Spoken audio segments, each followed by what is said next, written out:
Show it to me, your salary. Oke, Assalamualaikum warahmatullahi wabarakatuh. Pada kesempatan ini, kami akan menjelaskan analisis kebangkrutan dari PT Gojek Tokopedia Tbk. Sebelumnya, kami akan perkenalkan diri terlebih dahulu dari kelompok 13, yaitu ada saya sendiri, Muhammad Alzikra Ramananugraha dengan NIM akhir 412. Saya Muhajir Jendi dengan NIM terakhir 408. Saya Melisa Cynthia Dewi dengan NIM terakhir 411. Saya Alisa Sabrina dengan NIM terakhir 414. Oke, untuk selanjutnya akan dilanjutkan dengan Mas Ijon, yaitu profil perusahaan. Oke, baik Mas Moderator, Mas Igra. Selanjutnya kita masuk ke inti materi, yaitu profil perusahaan. PT Gojek Tokopedia Tbk, Goto Gojek Tokopedia Tbk atau dikenal sebagai Goto merupakan perusahaan teknologi digital terdepan di Indonesia yang lahir dari merger dua raksasa teknologi, Gojek dan Tokopedia, pada 17 Mei 2021. Merger ini menjadi salah satu yang terbesar di Indonesia dan menandai babak baru dalam landscape digital tanah air. Sebelum merger, Gojek dan Tokopedia telah mendominasi dua sektor penting dalam ekonomi digital Indonesia. Layanan on-demand and e-commerce, Gojek didirikan pada tahun 2010, terkenal dengan berbagai layanannya seperti GoRide, GoCar, GoFood, dan GoSend. Di sisi lain, Tokopedia didirikan pada tahun 2009, telah menjadi platform e-commerce terdepan di Indonesia dengan jutaan pengguna dan penjual. Merger Gojek dan Tokopedia menyatukan kekuatan dan sumber daya kedua perusahaan, menciptakan ekosistem digital yang terintegrasi dengan dan lengkap. Goto kini menawarkan berbagai produk dan layanan yang meliputi transportasi, pengantaran makanan, logistik, e-commerce, pembayaran digital, dan layanan keuangan lainnya. Dengan visinya untuk menjadi platform digital terintegrasi terdepan di Indonesia, Goto terus berinovasi dan berkembang untuk memenuhi kebutuhan pengguna yang terus meningkat di era digital. Next. Selanjutnya ke segmentasi perusahaan. PT Gojek Tbk beroperasi dalam 3 segmen usaha utama yang mewakili ekosistem digital terintegrasi mereka. Layanan on demand, segmen ini ditangani oleh Gojek, anak perusahaan Goto yang menawarkan berbagai layanan berbasis pilihan. Ini termasuk yang pertama transportasi, yaitu GoRide, motor, GoCar, mobil. Yang kedua pengantaran makanan, yang kita kenal dengan GoFood. Yang ketiga logistik, GoSend pengiriman barang, GoMart, yaitu belanja kebutuhan sehari-hari. Next. Selanjutnya ke segmentasi perusahaan, yaitu e-commerce. Segmen ini ditangani oleh Tokopedia, platform e-commerce terdepan di Indonesia. Tokopedia memungkinkan pengguna untuk membeli dan menjual berbagai macam produk dari berbagai penjual. Teknologi keuangan atau fintech, segmen ini dikelola oleh Goto Financial yang menawarkan berbagai layanan keuangan digital. Ini termasuk yang kita kenal dengan GoPay, dompet digital untuk pembayaran online dan offline. Yang kedua ada Moka, platform bisnis untuk usaha mikro, kecil, dan menengah, atau kita kenal dengan UMKM, yang menyediakan layanan keuangan dan manajemen bisnis. Yang ketiga ada GoCrab, yaitu layanan pinjaman online. Selanjutnya, kebangkrutan menurut ahli. Menurut Edward Altman dalam bukunya yang berjudul Corporate Financial Distress, A Model Approach, Altman mendefinisikan kebangkrutan sebagai situasi di mana perusahaan tidak mampu memenuhi kewajiban keuangannya dan tidak memiliki prospek yang wajar untuk kembali ke keadaan keuangan yang sehat. Secara umum, kebangkrutan dapat diartikan sebagai situasi di mana perusahaan atau individu tidak mampu lagi memenuhi kewajiban keuangannya dan asetnya tidak cukup untuk melunasi utangnya. Selanjutnya bisa dilanjutkan saya oleh Melisa.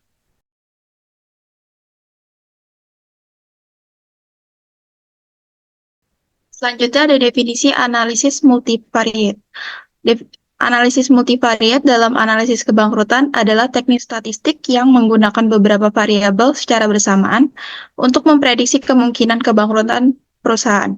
Teknik ini berbeda dengan analisis univariate yang hanya menggunakan satu variabel untuk memprediksi kebangkrutan. Analisis multivariate memiliki beberapa keuntungan dibandingkan analisis univariate. Yang pertama, lebih akurat. Analisis multivariate dapat memberikan prediksi kebangkrutan yang lebih akurat karena mempertimbangkan hubungan antar variabel. Lalu lebih informatif. Analisis multivariate dapat memberikan informasi tentang variabel mana yang paling penting dalam memprediksi kebangkrutan. Yang terakhir ada lebih fleksibel. Analisis multivariate dapat digunakan dengan berbagai jenis data termasuk data keuangan dan non-keuangan.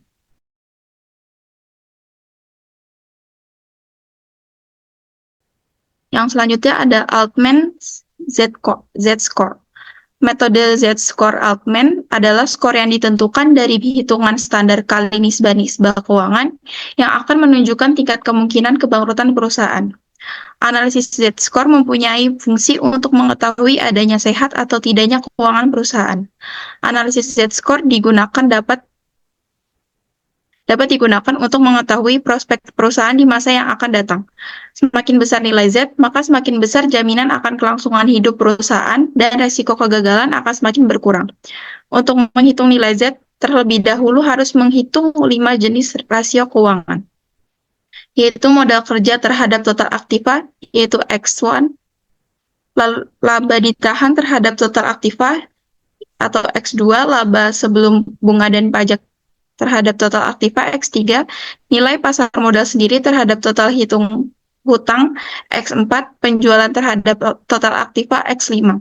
Analisis diskriminan digunakan untuk mengetahui adanya kebangkrutan yang dialami perusahaan dan menentukan harapan di masa mendatang.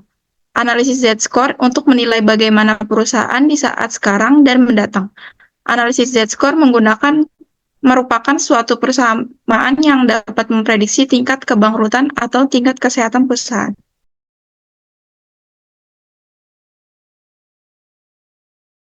Selanjutnya ada rumus. Untuk perusahaan go publik, ZI sama dengan 1,2 X1 ditambah 1,4 X2 ditambah 3,3 X3 ditambah 0,6 X4 ditambah 1,0 X5. Untuk X1 yaitu di dalam kurung aktiva lancar dikurang hutang lancar dibagi total aktiva. Untuk X2 laba ditahan dibagi total aset. X3 laba sebelum bunga dan pajak dibagi total aset. X4 sama dengan nilai pasar saham biasa dan preferensi dibagi nilai buku total hutang. Untuk X5 sama dengan penjualan dibagi total aset. Klasifikasinya, ZI kurang dari 1,81 mengindikasikan bahwa perusahaan berpeluang besar mengalami kebangkrutan. ZI lebih dari 2,99 mengindikasikan bahwa perusahaan berpeluang kecil mengalami kebangkrutan. 1,81 kurang dari ZI kurang dari 2,99 berarti kondisi perusahaan berada dalam area ambigu. Di bagian laporan keuangan ya. Jadi tadi kita mencari X1, caranya adalah aktiva lancar dikurangi hutang lancar dibagi total aktiva. Jadi misalnya untuk kita nyari yang 2021, aktiva lancarnya 35 615 tidak 70 dikurangi dengan hutang lancar yaitu 293 693 terus dibagi total aktiva yaitu 155 137 033 terus 155 juta 137 nanti kita akan mendapatkan hasil yaitu ini 0,15 sekian. Lalu untuk X2-nya yaitu rumusnya laba ditahan dibagi dengan total aset yaitu 2021 itu minus 79 juta ini sekian dibagi dengan total aset yaitu total aktiva minus 5 10060 sekian. Lalu untuk X3 rumusnya laba sebelum bunga dibagi dengan total aset, yaitu ini, nanti hasilnya segini. Begitu juga dengan X4, yaitu nilai pasar saham biasa dan preferensi dibagi dengan nilai buku total hutang. Lalu ada, bisa lihat di sini, lalu hasilnya segini. Dan lalu yang terakhir ada X5-nya, penjualan dibagi dengan total aset, yang nanti hasilnya segini. Begitu juga dengan tahun-tahun berikutnya, yaitu ini. Sebentar, akan saya jelaskan lewat Excel.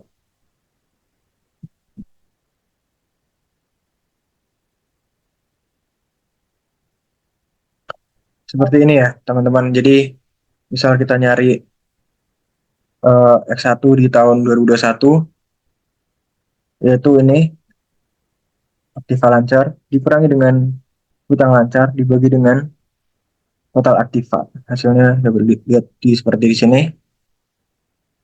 Begitu dengan ini, masukkan saja rumus-rumusnya dan akun-akunnya. Lalu akan mendapatkan hasil pada tabel seperti ini.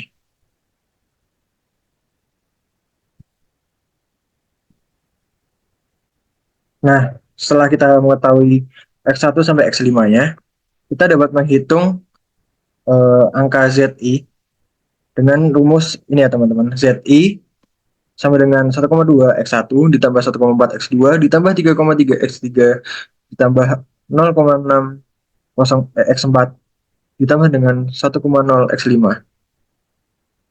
Jadi kita dapat hasil ini teman-teman. Ini adalah grafik Z-score-nya. Dapat lihat di sini. Oke, selanjutnya akan dijelaskan oleh teman saya, Alisa.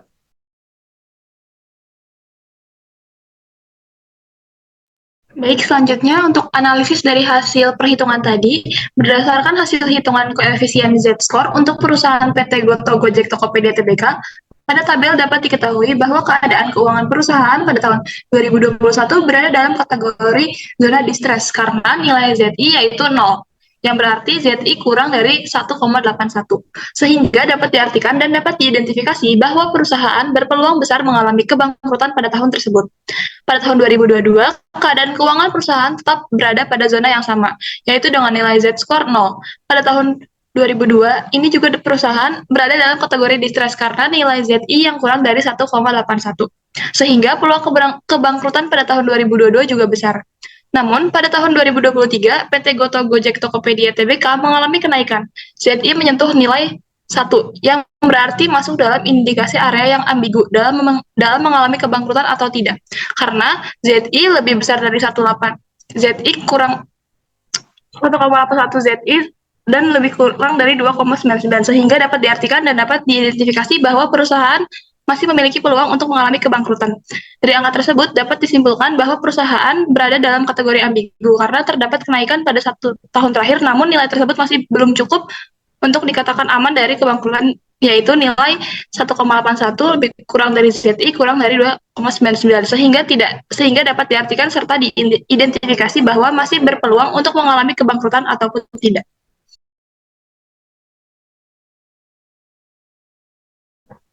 Kemudian ada saran. Saran pertama berdasarkan analisis Z-score yang menunjukkan perusahaan masih dalam kondisi ambigu dan dengan resiko kebangkrutan yang cukup besar, berikut beberapa saran yang dapat diberikan untuk PT Goto Gojek Tokopedia Tbk dari investor. Yang pertama ada saran untuk perusahaan. Yang pertama meningkatkan efisiensi dan efektivitas operasi.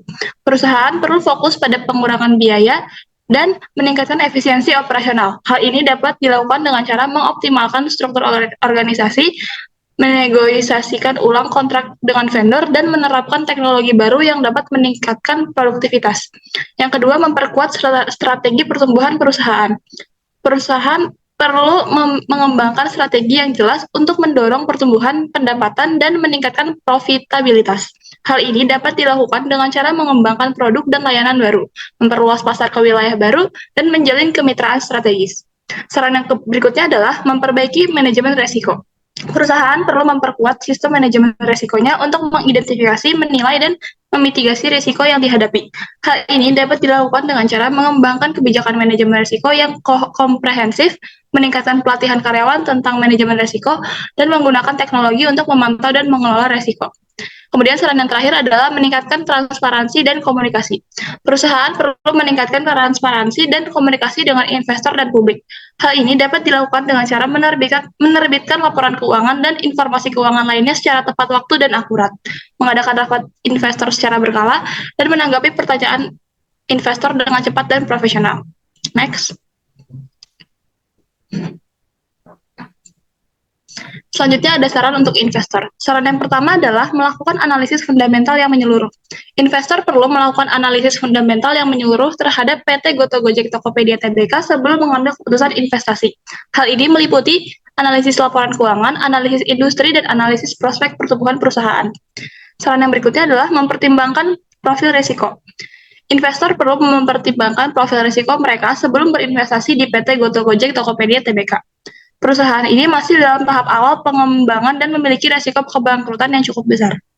Kemudian berinvestasi dengan jangka panjang. Investor perlu berinvestasi di PT Goto Gojek Tokopedia Tbk dengan jangka panjang. Perusahaan ini membutuhkan waktu untuk mencapai pertumbuhan dan profitabilitas yang berkelanjutan. Dan saran yang terakhir adalah memantau perkembangan perusahaan. Investor perlu memantau perkembangan PT Goto Gojek Tokopedia Tbk secara berkala.